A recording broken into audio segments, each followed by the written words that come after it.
নৰেন্দ্ৰ মোদীৰ উত্তৰাধিকাৰী কোন 2014 চনত সমগ্ৰ দেশ ডুব গৈছিল মোদীৰ ঢৌত ঠিক একেদৰেই অসমতো 2016 চনত ব্যাপক উত্থান ঘটিল বিজেপিৰ 2014 চনৰ পাছত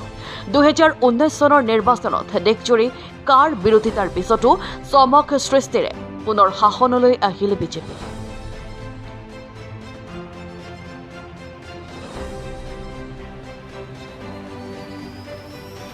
চনত প্ৰধানমন্ত্ৰী নৰেন্দ্ৰ মোদীৰ দ্বিতীয়টো কাৰ্যকালৰ অন্ত পৰিব এতিয়া প্ৰশ্ন হ'ল যে 24ত নৰেন্দ্ৰ মোদীয়ে প্ৰতিদ্বন্দ্বিতা কৰিবনে বয়সৰ লেখেৰে মোদী বৰ্তমান 72 আৰু বিজেপিৰ নিয়ম অনুসৰি কোনো নেতাই 75 বছৰীয়া হলে পথ খামুচি ধৰি ৰাখিব নোৱাৰে তেনে ক্ষেত্ৰত 24ত কোন নেতাৰ কপাল ফুলিব বা কাক প্ৰধানমন্ত্ৰী প্ৰাৰ্থী হিচাপে প্ৰক্ষেপ কৰিব বিজেপি এই প্ৰশ্নৰ উদ্ভৱ কেতিয়াবা নহয় কেতিয়াবা আপোনাৰ মনতো হৈছে মোদীৰ উত্তৰাধিকাৰী হিচাপে কেইবাগৰাকীও নেতাৰ নাম চৰ্চালৈ আহিছে তালিকাৰ শীৰ্ষত উত্তৰ প্ৰদেশৰ মুখ্যমন্ত্ৰী তথা বিজেপিৰ ফায়াৰ ব্ৰেণ্ড নেতা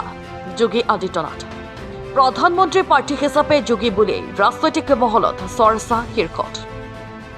সমান্তৰালভাৱে অসমৰ মুখ্যমন্ত্ৰী তথা বিজেপিৰ ডাইনামিক লিডাৰ ডক্টৰ হিমন্ত বিশ্ব শৰ্মাৰ নাম বহু সময়ত চৰ্চালৈ আহিছে দিনক দিনে জনপ্ৰিয়তাৰ শিখৰত স্থান লাভ কৰা দেখিবলৈ পোৱা গৈছে